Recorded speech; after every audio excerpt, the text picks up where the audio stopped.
vocês.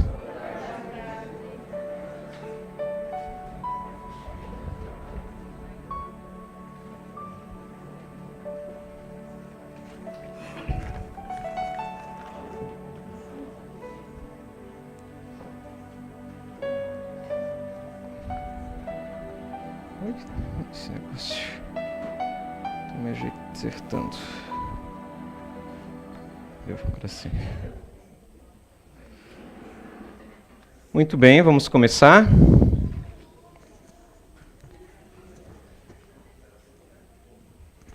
eu só ajeitar o meu. Acho que eu botei errado aqui.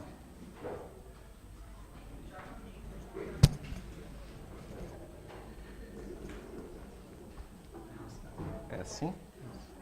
Ou é assim? Assim? Isso. Aí tu quer colocar assim mais pra frente? Ou? Não, sabe, mas o parafuso está pro lado de dentro, né? Parece Perdidos no sábado à tarde.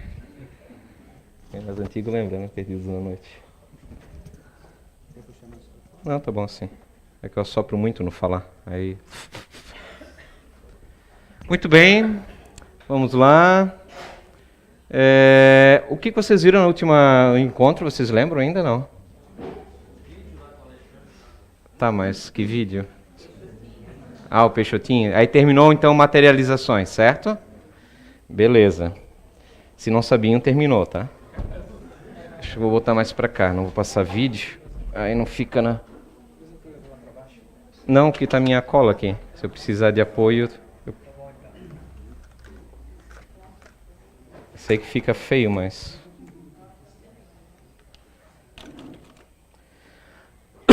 Eu vou colocar, mas eu falo para vocês daí, então.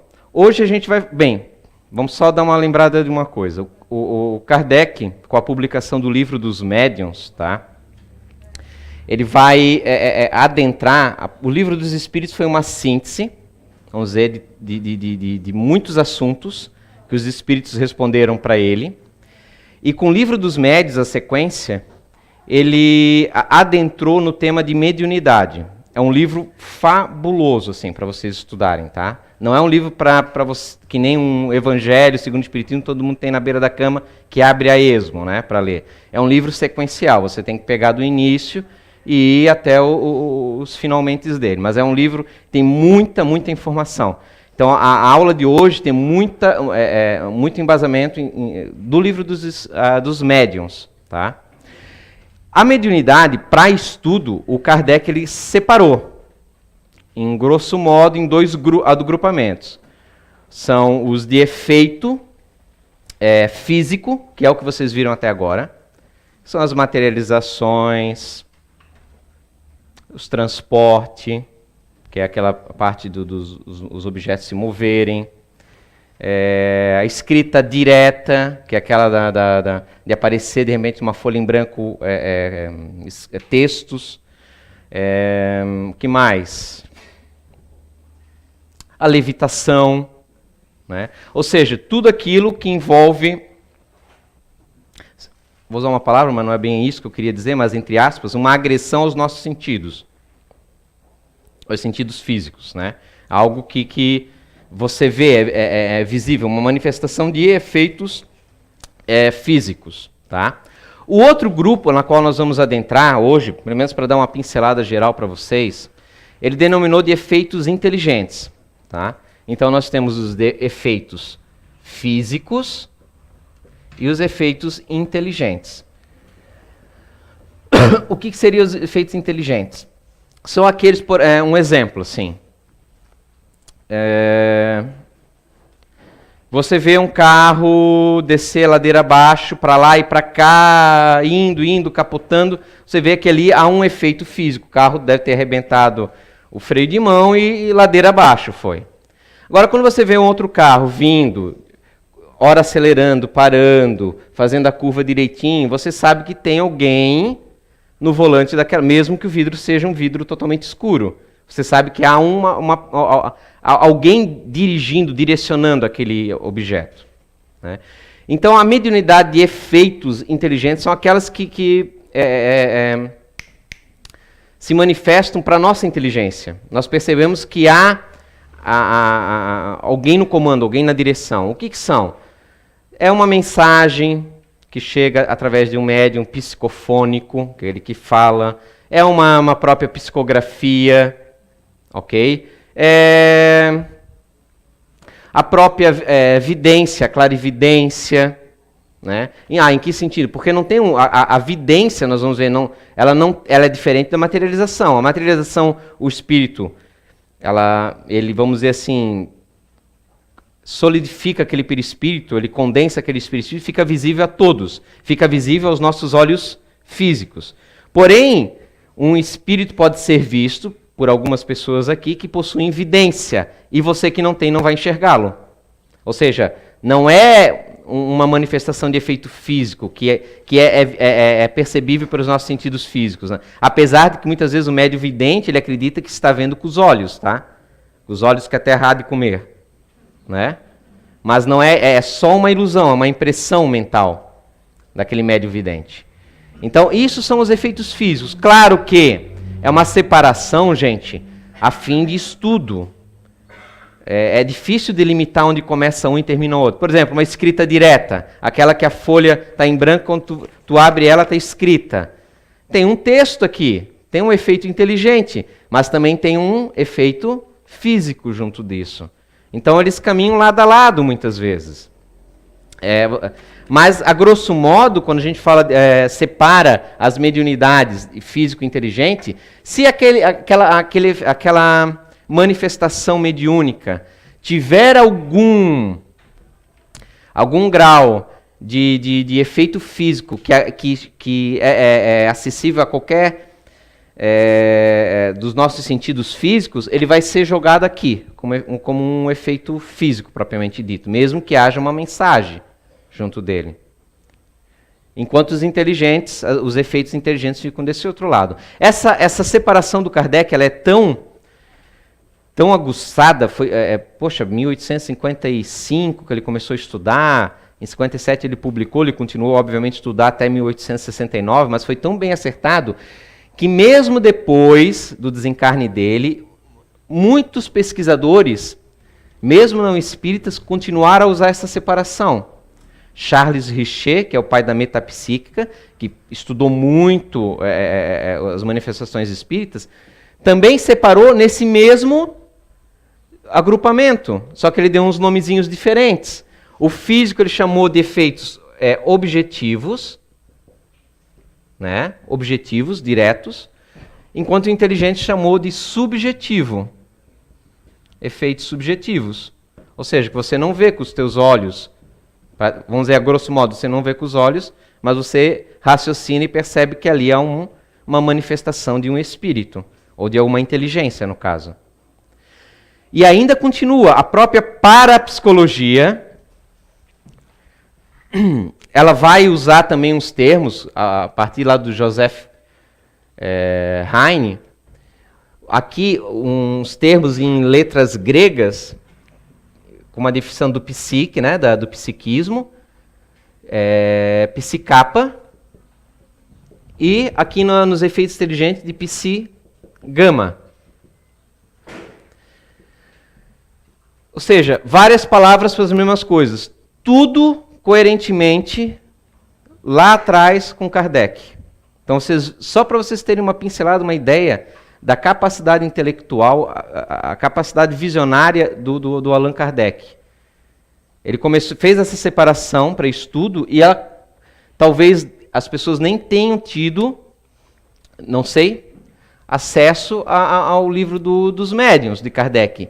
Mas, a grosso modo, os grandes intelectuais posteriores a eles acharam coerente separar nesses dois agrupamentos principais para estudo, para tentar melhor compreender esses fenômenos incríveis que aconteciam. Né? A parapsicologia ela usa esses termos aqui não propriamente por um descaso, por querer se afastar das terminologias espíritas. Aqui, na verdade, quando se começa a estudar dentro do método científico, você procura dar nomes, vocês vão ver isso em várias coisas dentro da ciência, dar nomes estranhos muitas vezes, né? A gente pensa, por que fica dando esses nomes estranhos? Geralmente se usa símbolos, letras, números, como gama, a kappa, né, letras do alfabeto grego, que é muito comum usar no meio científico, para você não ter em si, nesse conceito, já uma conotação pré-formada do que é. Ou seja, se eles usassem já efeitos inteligentes, ao tentar estudar aquela gama de fenômenos para tentar aprender, já iam meio que rotular aquilo lá como inteligentes ou como subjetivos. E não é a função na hora de se fazer um método científico. É tentar ser o mais neutro possível, inclusive nas palavras, nos termos que se usa, para não ter nenhuma influência exterior sobre a análise do pesquisador. Então é por causa disso, tá? Não por algum tipo de preconceito, nesse caso aqui, né? Um preconceito acadêmico. Pois bem, então como o nosso assunto aqui nos importa esse lado subjetivo, os efeitos inteligentes, e eu já comentei com vocês alguma coisa, nós teremos aqui alguns efeitos inteligentes que nós vamos abordar. Nós temos aqui a vidência, dentro desse agrupamento. E aí nós vamos ver alguma coisa, o que são esses termos. Vidência. Porque temos a vidência, temos a clarividência, tá? Temos um outro aqui, a audiência, que não é de TV, é o de escutar. E temos aí, é claro, a clareaudiência. Temos ainda dentro desse agrupamento o que hoje a gente conhece, que é muito popular, chamado de telepatia. Kardec já comentava sobre isso. Claro que ele não usava esse nome. Ele usou um termo, eu vou botar um igualzinho aqui, telegrafia psíquica, se não me falha a memória. Psíquica. Dentro disso aqui ainda nós temos uma outra coisa, chamada intuição. Né? Muito ligado a esse anterior, a telepatia. Temos ainda um outro muito em voga na atualidade, chamado desdobramento. Desdobramento. Também chamado de projeção, projeciologia, termo utilizado por Valdo Vieira, médium que participou de algumas psicografias junto com Chico Xavier, depois se afastou do movimento espírita e criou a conscienciologia, sendo que a projeciologia é a técnica de projeção astral, como os esotéricos costumam utilizar. Nós utilizamos mais esse termo de desdobramento. É a mesma coisa, só palavras diferentes. Nós temos ainda, dentro desse amontoado aqui que já colocamos, claro, a psicofonia, que nada mais é que são os que vocês vão encontrar no livro dos médiuns, talvez, muitas vezes, eles falando dos médiuns falantes. É importante saber para saber o que quer dizer na época. Temos ainda, talvez a mais conhecida de todas, a psicografia, né? Que são os médiuns escreventes. Ok. Grosso modo, acho que é isso aqui. Talvez daqui a pouquinho me lembre de algum que eu talvez tenha deixado de lado, mas não, a princípio seria isso mesmo. Certo? Eu sei que vocês já viram um pouquinho sobre o que é mediunidade, né? O Alexandre já dissertou para vocês. Porém, vou só dar umas pinceladas de alguns apontamentos que eu acho muito importante para a gente poder depois, mais à frente, entender tudo isso aqui, principalmente esses dois últimos, que vão ficar até mais à frente, para a gente entrar em alguns detalhes. Talvez na aula seguinte ou na posterior, depois que eu tiver dado um geral disso aqui para vocês entenderem, vou falar ainda um pouquinho sobre a famosa mesa mediúnica, tá? nós vamos fazer uma roda nessa aula e vamos chamar o pessoal que trabalha na mesa mediúnica para vocês fazerem perguntas para eles. Tá? Vocês terem. Depois que a gente passar um beabá e falar algumas coisinhas para vocês pelo menos terem uma base, saber como é que é e poder tirar dúvidas. Tá, como é que é? Como é que é ser médium? Como é que é doutrinar? Como é que é... Quais sensações? O que você lembra, o que não lembra? Bem, isso a gente vai ver na sequência. Mais ou menos é isso aqui.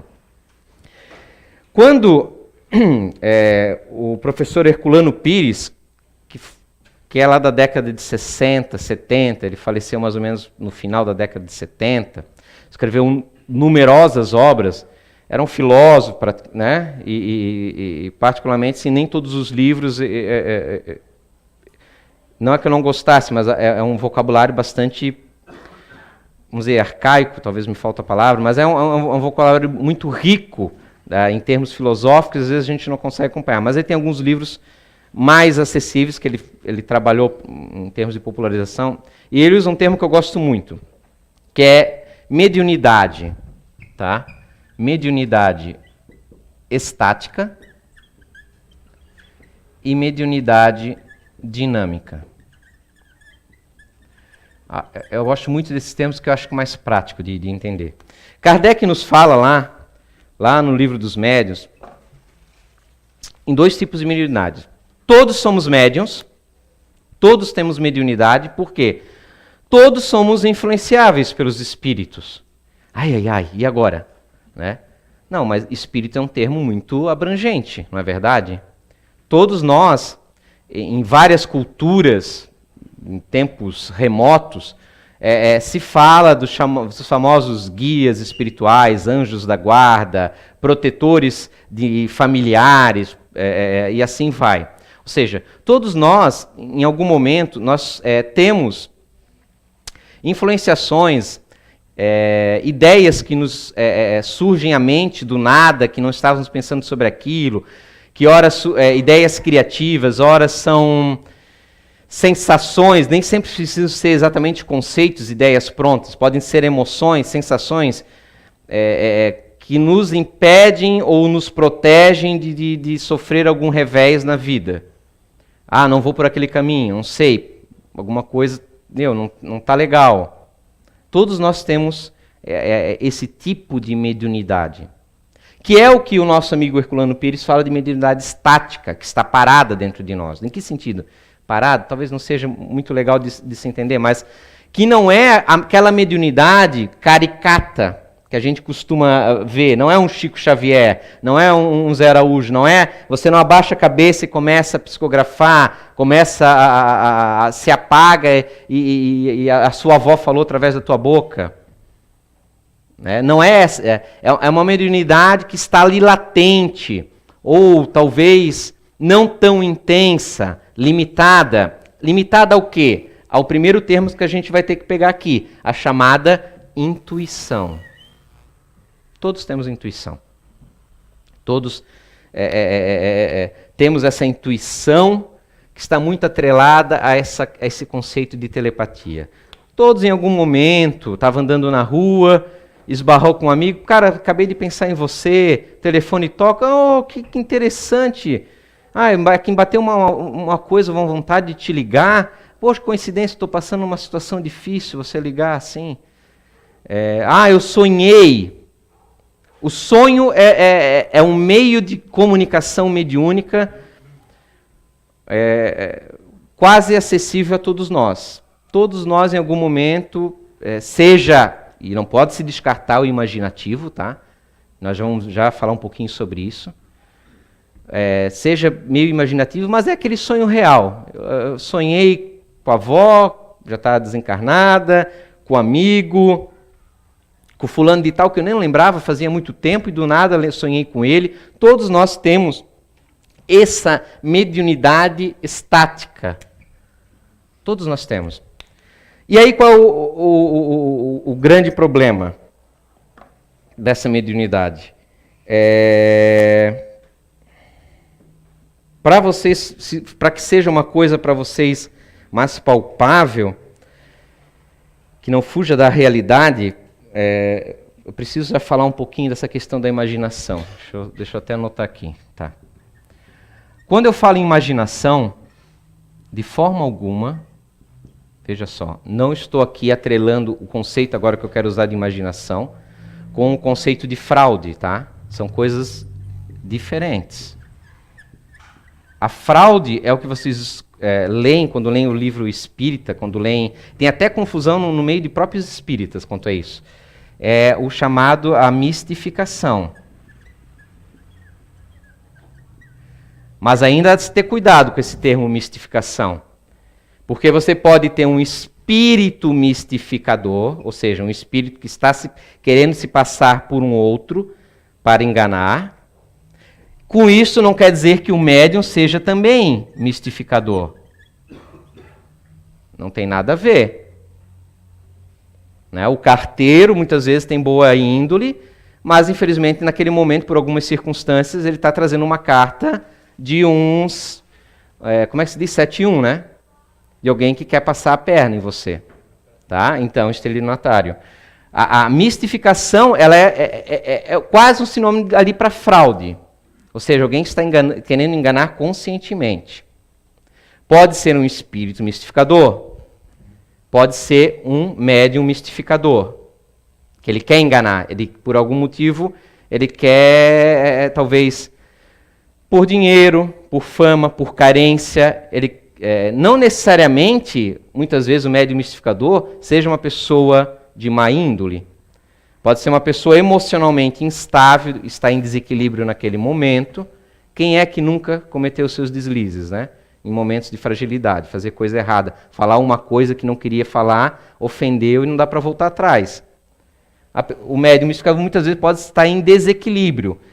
Por amor próprio, quando não está vindo, as pessoas muitas vezes são culpadas, estão querendo, esperando ansiosamente uma mensagem, pressionando emocionalmente aquela pessoa, e ela mistifica um espírito, conscientemente. Percebam, quando falamos em mistificação, estamos falando de uma fraude. Fraude é consciente do que está sendo feito. Estou fraudando, consciente que estou fraudando.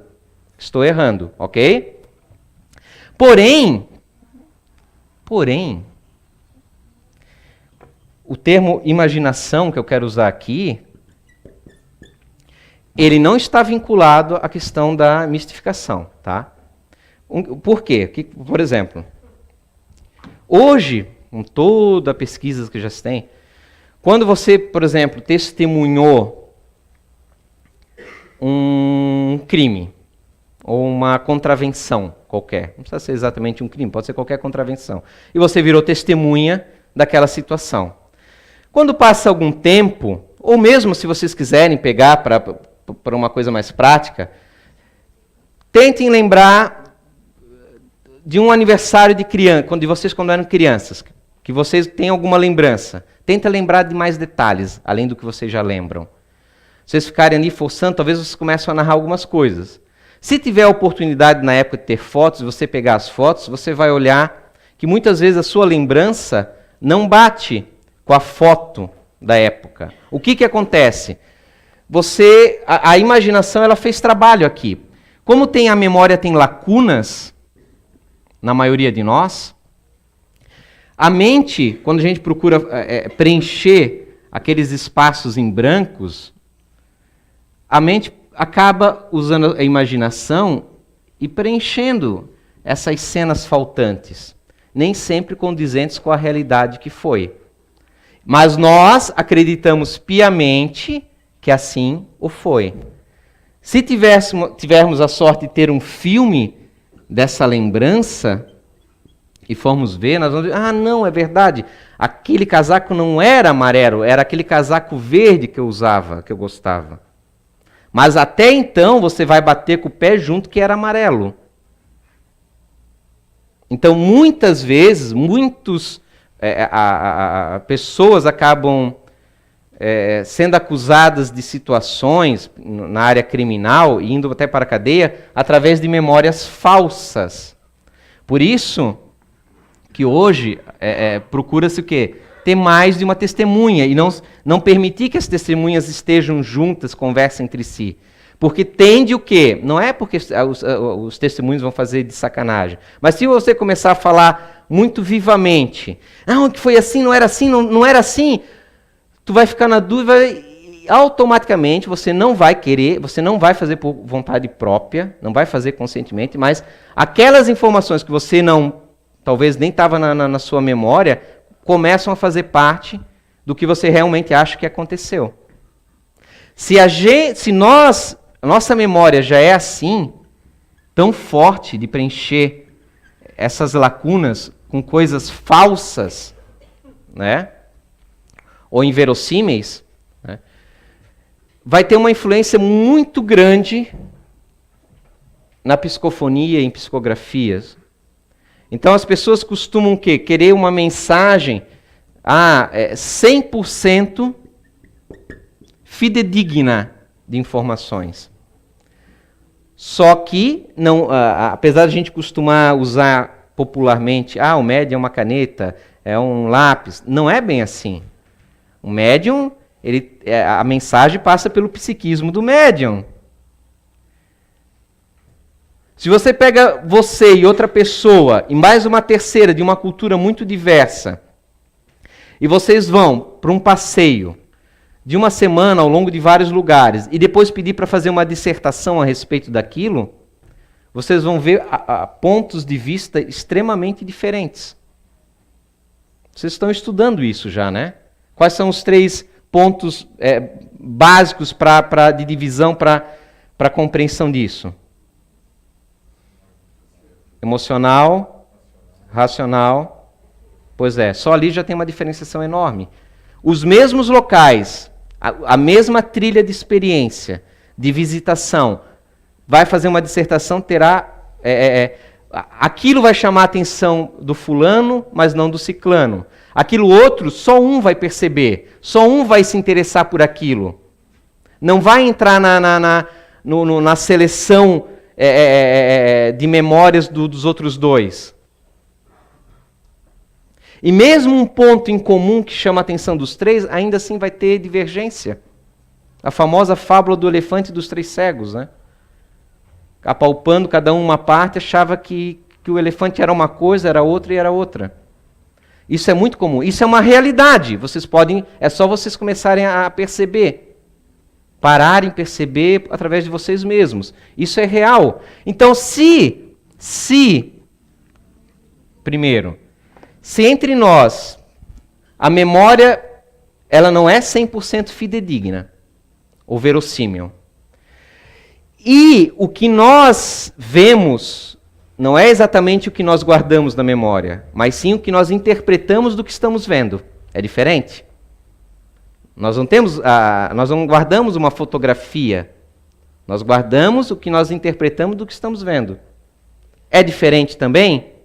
Imagine agora numa mensagem espiritual, mensagem mediúnica. Não existe ponto 100% fidedigno em relação ao que o espírito quer transmitir. Por quê? Porque justamente passa pela mente do médium. Mesmo que o médium seja inconsciente, nós vamos ver depois que pode ser consciente, pode ser semiconsciente e inconsciente. Mesmo no médium que se apaga no transe mediúnico, não lembra de nada, ainda assim há interferência. Muito menos interferência do que no semiconsciente e no consciente. Porque daí temos o quê? Temos todos os gatilhos de filtros, né? da vigília, quando nós estamos acordados. Nosso senso crítico, tudo mais. Tem uma influência enorme isso, você tem que considerar. É loucura não considerar. Aí vem uma mensagem lá que tem alguma coisa. Não, mas isso aqui não era uma bicicleta que ele tinha um skate. O assado. Que o simples fato do espírito estar desencarnado, e aí, claro, aí vai depender da apesar que o tempo é relativo, a linha de tempo de desencarne e a condição daquele espírito. Geralmente, quem vem dar uma mensagem mediúnica para os familiares está há pouco tempo, não é, no plano espiritual. 1 ano, 5 anos, 10 anos, né? Geralmente é assim, a grosso modo. Aí o que acontece? A memória não é um passe mágico. A gente já viu os relatos. Quem lê os livros psicográficos, imensos na biblioteca espírita, vê que o espírito não simplesmente pirlim-pim-pim e lembra de tudo, lembra das vidas passadas. Não é bem assim. Apesar de que não seja uma receita rígida isso. Temos que ter consciência disso. Cada caso é um caso. Mas, a grosso modo, a maioria não é assim, pelo menos pelos relatos que a gente vê, não é assim que acontece. Então isso é importante para a gente, entendendo os nossos mecanismos, é só você então pegar o raciocínio que você está usando aqui para você e transferir para uma outra pessoa, só que está sem o corpo de carne. Não tem muita dificuldade. Claro que, sem o corpo de carne, as nossas capacidades mentais, elas se amplificam muito, tá? Mas é tudo uma questão de conceito. Você vê que tem espíritos, e está lá no livro dos médiuns, que o espírito, o perispírito, ele não tem... Ele está em outra dimensão.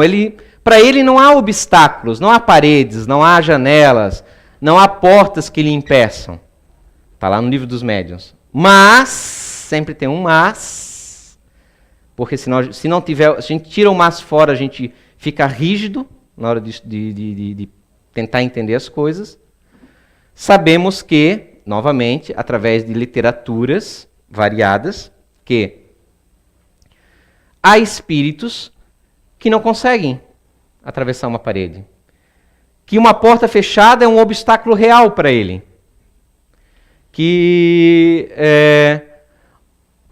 E não tem a ver, muitas vezes, com a questão moral. Sim? Não tem muito a ver com uma questão moral. Porque nós vemos ali, muitas vezes, espíritos que ainda estão perambulando pelo plano físico aqui, que eles não conseguem, de fato, atravessar, tem que abrir a porta para ele poder entrar, mas outros, tantos, da mesma condição moral... E não falo agora nem de perverso, nada. Mas vamos dizer que é um espírito que está... não tem uma sensibilidade para ideias mais superiores. Está ali. Sabe o religioso não ativo? Não vou usar... Não quero usar um termo religioso. Vamos usar uma nomenclatura religiosa, mas... Aquele que diz assim, eu sou tal religião, mas não sou praticante. Cara, não existe isso. Ou você é ou você não é uma coisa.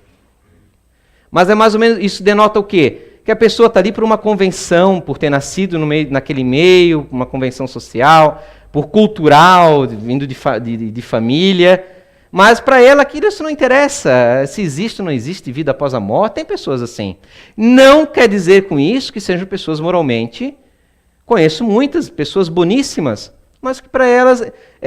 nem falo de pessoas que consideram a religião... Nossa, praticou muitas maldades, tem um asco da religião, do instituição religiosa, e por causa disso se tornou ateu, mas é uma pessoa boníssima. Não, aquela pessoa mesmo que diz que acredita, tudo, até acredita... Mas ela não tem isso que vocês têm, dessa fome de saber, de conhecer, de tentar entender o que é o universo, o que está por trás de tudo isso, qual é a realidade da vida. Elas não têm isso. Isso não é uma coisa que a gente não pode forçar a pessoa a ter. É próprio de cada um. Mas o que acontece, né? Voltando um pouquinho aqui para a nossa situação. Tá? A gente resgatar essa nossa situação. Por exemplo, às vezes você está no dia a dia, Kardec usa um termo para mediunidade, na vidência, ele separa ali que todos nós geralmente vemos espíritos em sonhos. E ali não há intermediação nenhuma. É você, espírito, vendo outro espírito nos sonhos, sendo que muitas vezes isso fica gravado na nossa memória no cérebro quando acorda. Alguns não lembram de nada. Não quer dizer com isso que não teve contatos espirituais. Comumente, nós lembramos de uma fração muito pequena das nossas relações no plano espiritual. Mas o médium vidente, que ele comenta no livro dos médiuns, não é. A pessoa que vê médiuns nos sonhos não é um médium vidente. Todos nós temos essa mediunidade estática. Ela pode se manifesta sempre espontaneamente. Em algum momento, por certas circunstâncias, mas ela é temporal. Ela é temporária. Acontece ali, depois passa e acabou. Não é algo frequente. E aí o que acontece?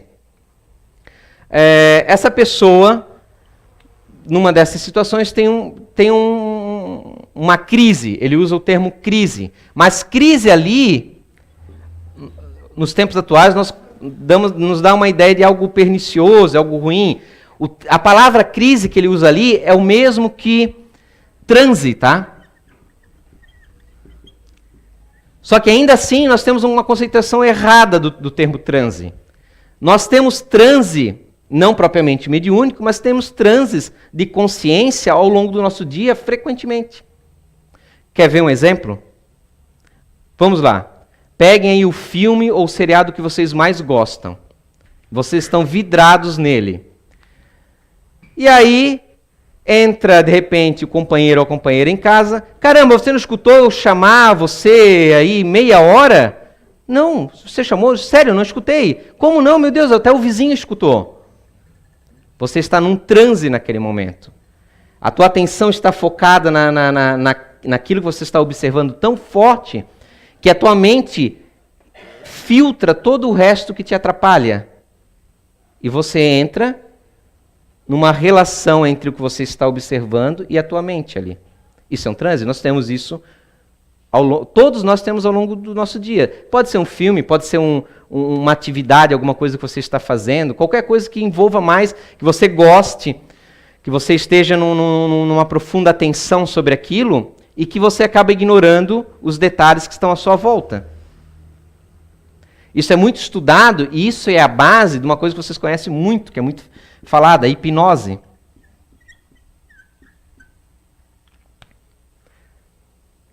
Todos nós temos esses pequenos transes hipnóticos, que na verdade são... o termo hipnose nos dá algo pejorativo, muitas vezes se coloca. Esses transes de consciência, é plenamente normal. Plenamente normal. Ou seja, o que acontece daí? Você já viu numa hipnose, a pessoa vai falando, vai dando sugestões. Eu já vou chegar onde eu quero. Vai dando sugestões, falando sugestões, e a pessoa vai aceitando. Primeiramente, um dos pontos, a pessoa não faz o que ela não quer, tá? Só que uma vez que ela aceita, eu quero passar por essa experiência de hipnose, ela vai entrar num transe, aí a partir daquele momento, sim, ela pode fazer coisas e acontecer coisas que não moralmente estejam, mas ela vai fazer coisas muitas vezes que ela não pensava que faria. Mas porque ela está se sujeitando, a mente dela se sujeitou a isso. E o que eu quero pegar? Quero pegar uma coisa prática, que qualquer um pode entrar lá na internet e olhar. Ou seja, a sugestão é uma coisa muito real. Pessoas... não é 10% da população, todo mundo tem.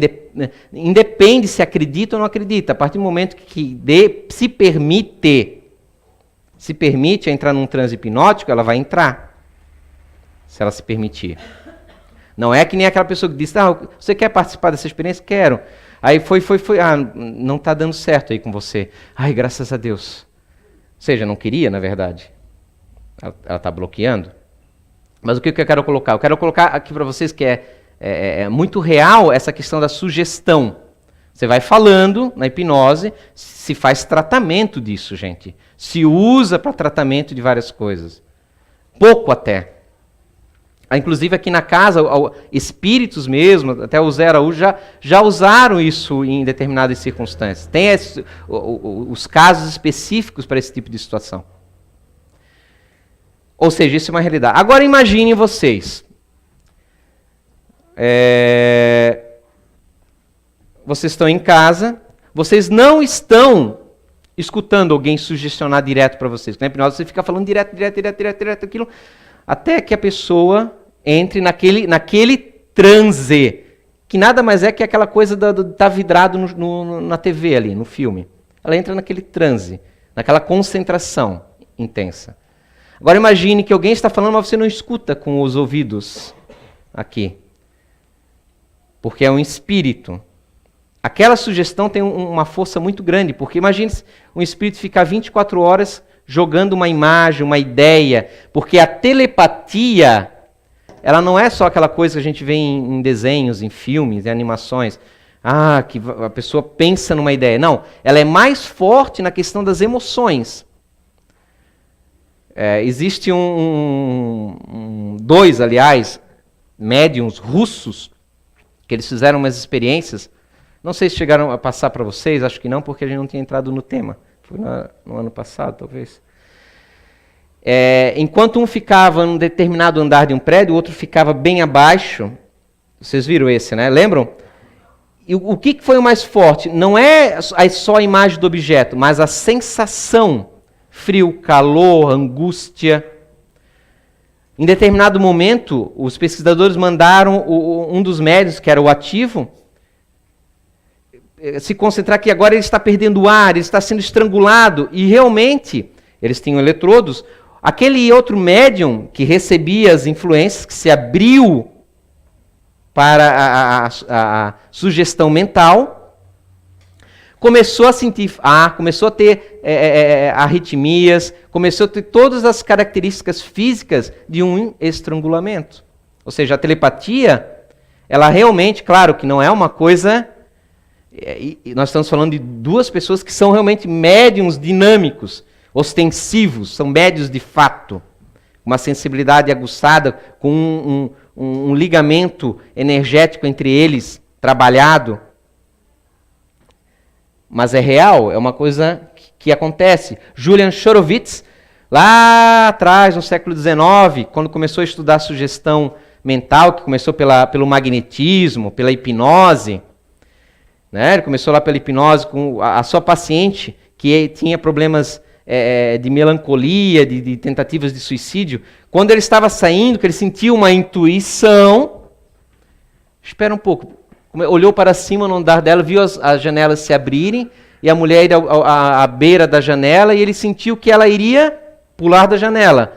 Como ele já tinha uma ligação de meses de tratamento magnético com ela, mesmo sem ela vê-lo, e aí que pega o pessoal que é adepto da hipnose, que na sua maioria acredita que todas as manifestações mediúnicas, tudo que tem, são efeitos hipnóticos. Aí que pega. Sem qualquer visão dele, mentalmente, ele conseguia impedir com que ela pulasse. Ela ia até a beirada, voltava, 3 vezes ela tentou. Aí parou. Ao ele falar com ela posteriormente, ela falou que ela queria se matar, mas ela abria a janela, parecia ter alguma coisa... Ela não sabia descrever, que lhe empurrava de volta, mas é uma expressão, não é que ela sentia a mão de alguém empurrar, mas como se ela tivesse que voltar, e 3 vezes ela tentou até que ela desistiu. Também temos casos de alguns médiums, e aí médium numa palavra talvez mais genérica, não daquele que vê espíritos, mas daqueles que possuem algumas capacidades extrasensoriais, que eles adormecem animais. Não sei se vocês chegaram, lembram de um senhor também que fazia adormecer animais de longe. Dentro dos conceitos hipnóticos, eles falam de conceitos de abraçar um animal, de passar a mão, um efeito fisiológico que faz um animal adormecer, mas ali nós não temos. Temos uma pessoa a metros de distância, acho que eram lhamas, né? Que eram naquela cena. Era isso? Era zebu? Não, um tipo de avestruz, uma ema, né? Não? Olha como a memória vê. Um acha uma coisa, agora o que será que é a realidade? Né? Esse é um, mas talvez eu passei só essa cena, né, para vocês, né? Que daí ele entrou, correto? Tem uma cena de outros animais, que ele fica à distância, o curral lá embaixo, ele aqui. É. Pois é, agora eu já falei, vocês vão criar na mente de vocês a informação. E ele faz adormecer, ou seja, onde está a sugestão verbal? Não tem nenhuma? Onde está a sugestão em relação ao tato, fisiológica que seja? Não tem nenhuma? Meramente mental.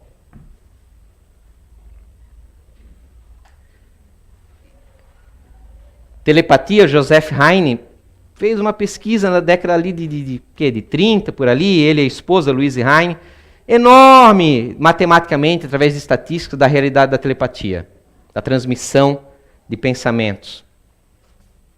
Ou seja, tudo isso que eu quero pegar que vocês viram agora é só para o quê? Só para embasar, para vocês terem como real, porque isso é base para vocês entenderem o que é um processo obsessivo. Apesar de estar à frente, mas a base disso aqui vai servir para todo esse resto. Imagina uma pessoa receber uma sugestão 24 horas. E aí, em determinado momento, por certas circunstâncias, ela tem essa mediunidade estática, aflora. Mas é temporária.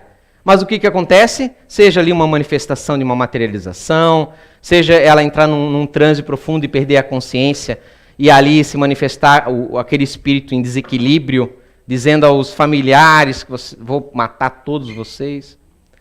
O que vai acontecer com essa pessoa? Ou vai ser considerada louca, e aí vai ganhar um monte de psicotrópicos, ou ela vai chegar num centro espírita e vão dizer para ela que ela é médium.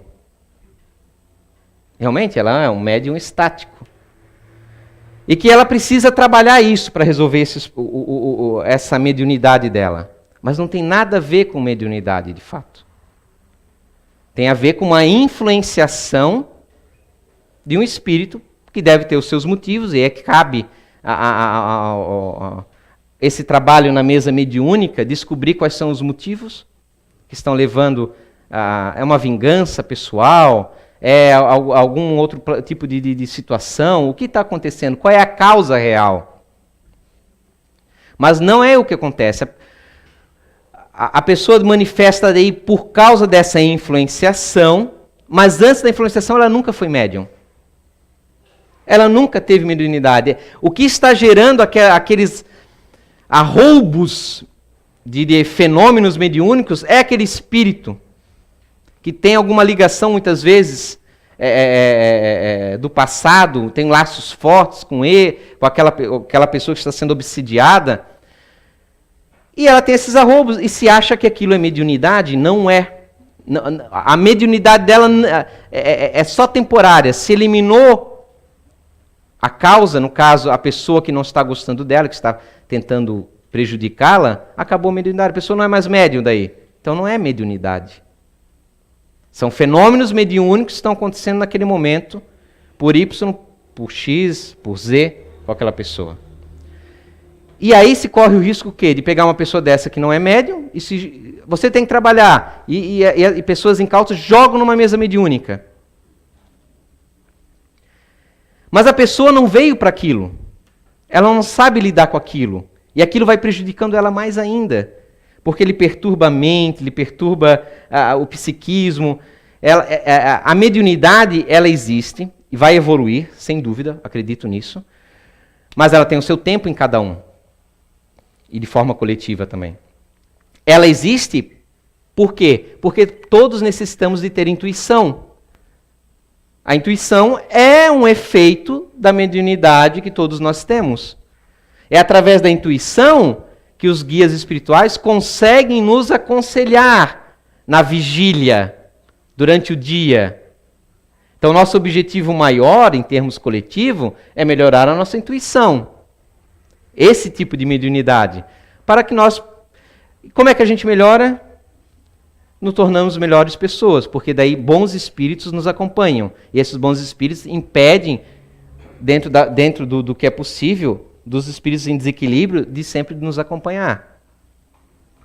Porque é mais ou menos, grosso modo, tem espíritos bons, chega alguém perturbador, que quer ficar falando um monte de coisinhas para nós, em termos energéticos, ele vai falando, é energia, é pensamento, e o espírito fala, não, aqui não, meu amigo, aqui não pode.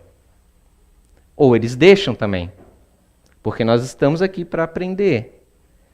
Deixa porque ele precisa aprender a pouco a lidar por ele mesmo, a sua mente precisa amadurecer para saber lidar com esses reveses, para ele ter um alicerce para conseguir superar. Ele não pode ser, toda hora que a gente virar as costas, ele ser fantoche de qualquer um que chega falando qualquer coisa. Ele tem que aprender a filtrar. É isso? Então, a mediunidade, quando a gente fala em termos gerais, é isso, é intuição. Não é a outra mediunidade. Só que daí, o que acontece? Como todos nós temos intuição, um pouquinho mais, um pouquinho menos, mas todos temos. Quando sofremos uma influenciação negativa, entramos em desequilíbrio. Aquele espírito, se ele tiver conhecimento de alguns princípios de magnetismo, vai conseguir fazer, vez e outra, aflorar fenômenos mediúnicos. Não quer dizer que somos médiuns ostensivos, propriamente ditos. Mas estamos, naquele momento, por causa dessa influenciação, tendo fenômenos mediúnicos. O causador dos fenômenos mediúnicos não é o nosso famoso, popularmente, sexto sentido, que não o temos. É aquela influenciação no momento. Por isso, quando muitos autores espíritas, muitos intelectuais espíritas, sempre criticaram usar o termo desenvolvimento mediúnico. Sempre se achou mais correto, os mais estudiosos, usar o termo educação mediúnica. Obviamente que com a mediunidade ela é uma relação, podemos dizer até assim, a grosso modo, uma relação social. Uma relação de comunicação. Só que a outra pessoa a gente muitas vezes não enxerga, não vê, mas o é. E aí o que acontece? Com a prática, se a gente vai... a gente nunca trabalhou na área, vamos dizer, de relações com pessoas. Que você começa a lidar, você vai aprendendo alguma coisa, vai se desenvolvendo, de fato. Né? Mas na mediunidade, o que ele quer dizer? Que tem o seu tempo. A pessoa já nasce médium. Às vezes, há uma latência, está em semente aquela mediunidade dela. Muitas vezes, a maioria dos de fato médiuns tiveram suas sensações dentro do seu campo vasto, que a mediunidade é um campo vasto. Pode ser só um vidente, pode ser um audiente, pode ser um psicógrafo. Quando crianças já tiveram alguns fenômenos que aconteciam. Até os 6, 7, 8 anos. Depois talvez dê uma parada. Geralmente tende na adolescência de novo desabrochar. Tende de novo, é cíclica. Ela não é uma coisa constante. 24 horas eu vejo espíritos. Não existe. Não existe isso. É raríssimo. Há o médium vidente que vê só aquele espírito ali. Há outro que vê ele e todos os demais que estão à volta. Há aquele que vê o espírito perfeito na forma humana. Há aquele que parece um borrão, que não consegue. Sabe quando a pessoa tem problema de visão? Astigmatismo?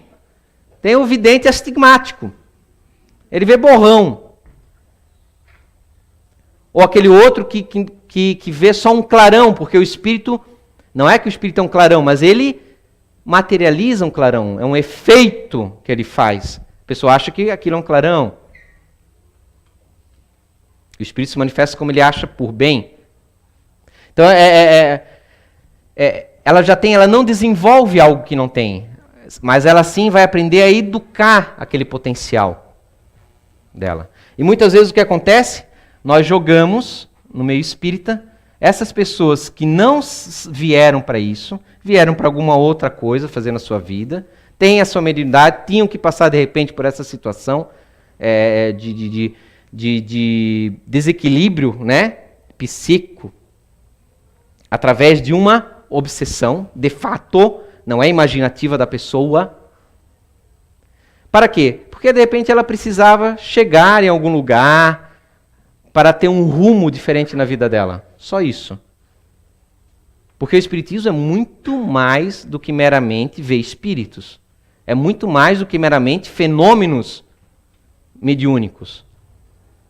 É uma filosofia extremamente abrangente que envolve desde fenômenos mediúnicos, por que estamos aqui, o que vamos fazer, qual o sentido de tudo isso, quem fomos, quem somos, quem seremos. Tem muito gama, mas o que se acontece? Muitas vezes a pessoa, e a própria pessoa que vem, não, eu tenho mediunidade, me acontece isso. Eu sonho direto com isso. Lá em casa, meu Deus, assim, tá tudo virado. Calma. Não quer dizer que a pessoa seja um médium, como a gente imagina, ostensivo. Pode ser só um período. Precisa o quê? A pessoa se autodescobrir, estudar o que são os fenômenos, saber disso aqui que eu estou falando para vocês, para se autoanalisar. Pode ser um efeito imaginativo. Com isso, olha só, cuidado, porque aí o que acontece? A pessoa tende a não aceitar que é um efeito imaginativo, porque ela relaciona o quê? Imaginação com fraude. Não, mas eu não estou mentindo! Mas, minha criatura, eu não estou falando que você está mentindo. São pegadinhas da memória, da mente. Se você bota uma pessoa em transe hipnótico e fizer a regressão e induzir ela volte até tal tempo, principalmente se for um professor de história, a tal tempo, ele vai se ver num castelo medieval, vai narrar coisas, histórias fantásticas, mas não é real. A mente dele. E ele acredita naquilo. Existe isso. O problema é o seguinte, que as pessoas aprendem uma coisa, aconteceu isso, elas querem generalizar para tudo. Não, então tudo é assim. Não. Existe, extremamente documentado, não dá tempo da gente ficar entrando em minúcias, extremamente documentados de casos que não se encaixam naquele tipo de raciocínio, como também nem tudo são espíritos. O fenômeno anímico, lembra que uma vez eu falei de animismo para vocês, que é da própria pessoa, que envolve tudo isso, essa complexidade. O fenômeno anímico é muito real, ele está de mãos dadas com o fator mediúnico. Sempre. Sempre. Sempre. Não tem como ser diferente. Então isso é muito, muito, muito comum. Tá?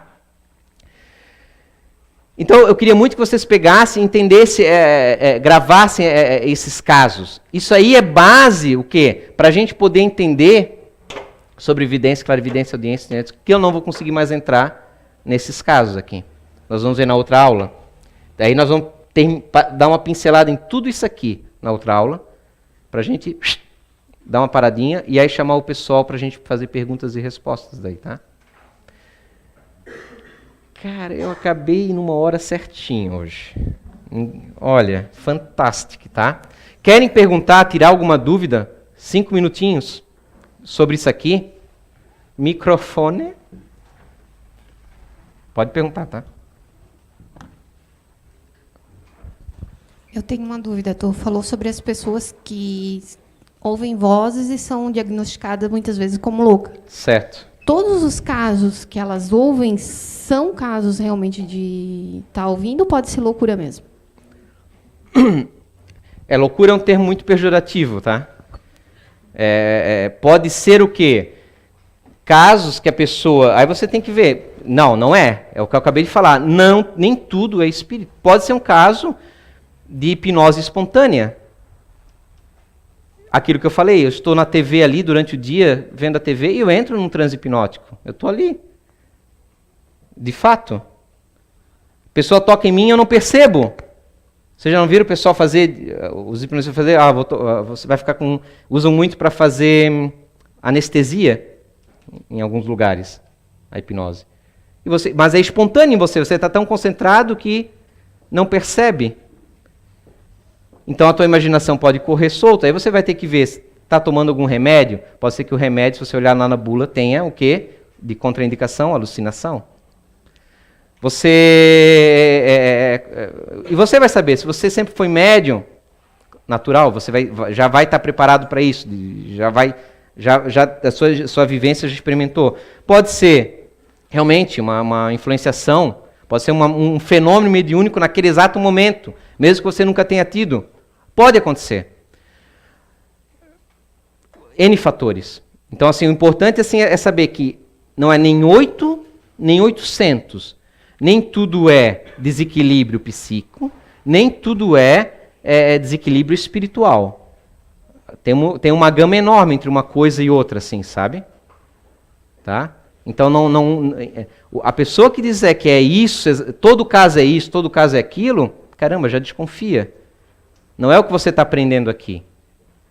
A gente tem que ter um conceito de vida, uma base, né, que a gente está firme naquilo, mas a gente nunca pode se tornar intolerante. Não, é isso, não é aquilo. Tu não sabe quais as circunstâncias, tudo que envolve ali por trás. Às vezes daí você sabe que mas aquela pessoa não tem nada, mas vai que a pessoa escondida ela toma drogas. Toma um LSD, pronto, alucinou. A LSD é uma droga potencialmente alucinógena, causadora de esquizofrenia. Pode ser um problema neurológico também, porque lhe causando esquizofrenia. Então, são muitos fatores, né? Gente, mais alguém? Ninguém? Então, fechou. Muito obrigado. Vamos comer um pouquinho, né? Depois aí a gente continua daí.